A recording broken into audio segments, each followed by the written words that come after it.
Ah! What's good, everybody? It's your boy Adrian Nyce. We have another pretty face in the hot seat. Right now, who am I here with? Drea Nicole. Drea Nicole in the building. R&B soul. Okay. Okay, R&B soul. Did you grow up in the church?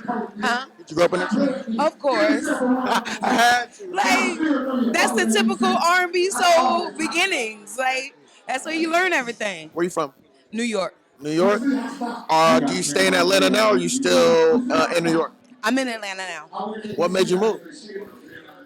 The networking, I was flying to Atlanta a lot. Like I got to the point where I was coming out here a lot, and I was like, I need to just have a place out here. Now, what are some of the differences for you, like R&B and soul? What are some of the differences in music industry wise up north? Because you know New York is another big hub as well as Atlanta. So why, what's different?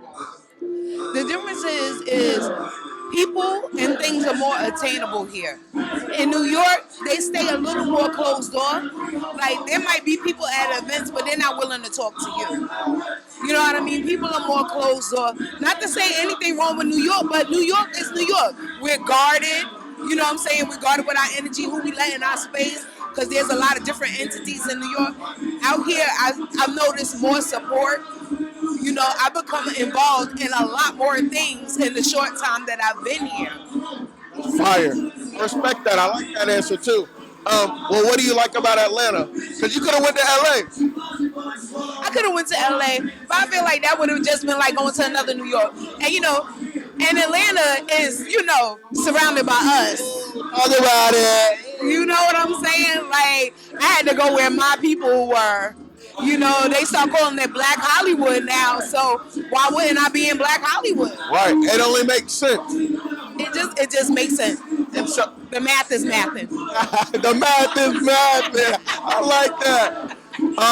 Okay, let's talk about where we at today. We in Atlanta, obviously, but what event are we at? What's going on? Well, we had a music summit, the Ugly Money Music Summit. You know, Ugly Money, I follow them, so they're doing a lot of big things out here. You know what I'm saying? Even though I'm not on the show, I was like, I still want to come through and tap in. You know, tap in with the different entities, meet people like you know, and just see what's going on. You don't always gotta be on the show. Network is tons of labels, executives, all that type stuff. So networking is just as important. You know what I'm saying?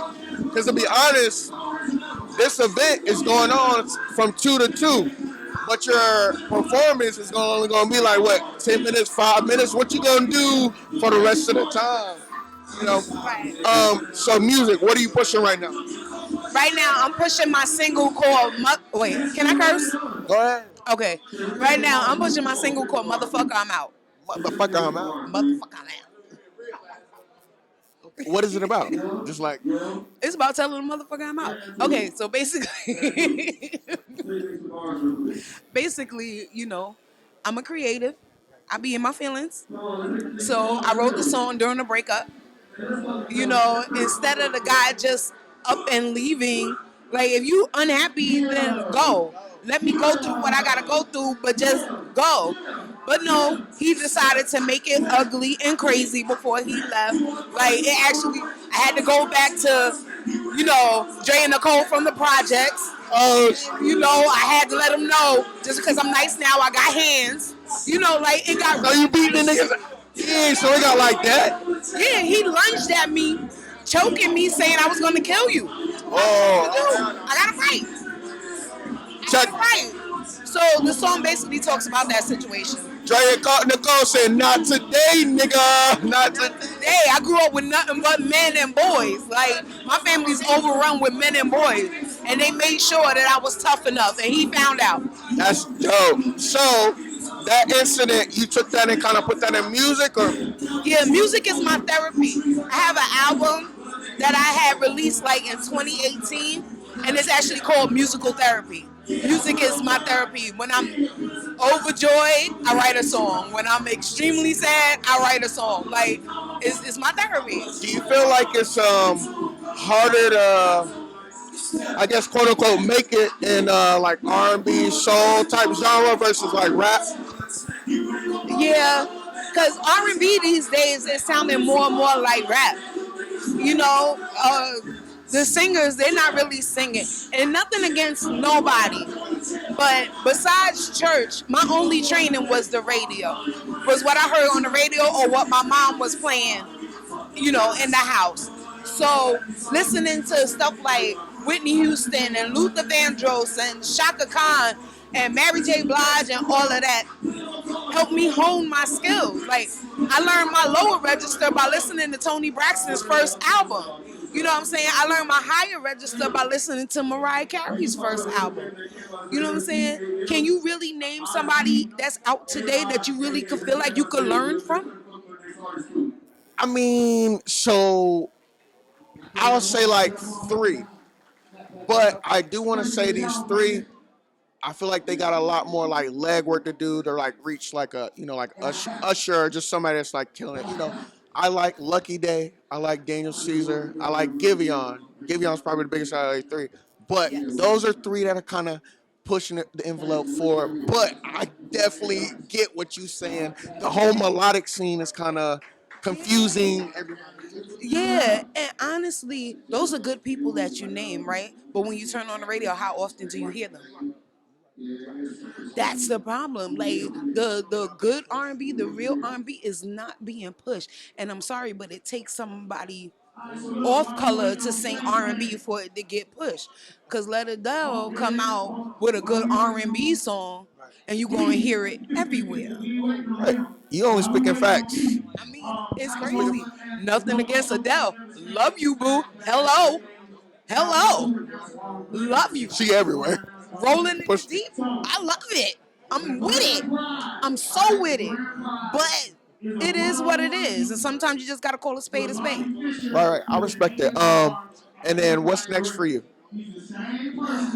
I have a lot going on. I'm doing a lot more acting. Actually, I'm just coming from rehearsal. That's why I got this T-shirt on. I'm in a stage play called Left Standing at the Altar. That's Left you standing at the altar. See, I'm the girl's mama. Like, right. How you whoop her ass after she... The girl's mama. But it's going to be at Uptown Comedy ATL on Virginia Avenue. So that's going to be happening on the 29th. I'm a part of a web series called Starting From Scratch. That's actually based out of New York. So I got to fly back to New York to shoot my scenes and stuff like that. I just got asked yesterday to be part of another stage play. Motion. We started another stage play. And plus, I'm pushing Motherfucker I'm Out. My next single after Motherfucker I'm Out is going to be called Drinking and Smoking. Is after the craziness, the motherfucker is out, and now you just in your house drinking and smoking. Like, how did I get here? How did I allow him to get that far? How did we get here? You got a lot going on, but that's not a bad thing. Like, I like that you're working. I like that you're constantly networking, like you said, and you're out here pushing your music. Before we go, how can people tap in with you? What's your social media? Spell it out. Okay, well, you can find me on all social media at Drea Nicole NYC. That's DREA NICOLE NYC. There you go. Adrian Nyce, Mouthin Out, and we out. Peace.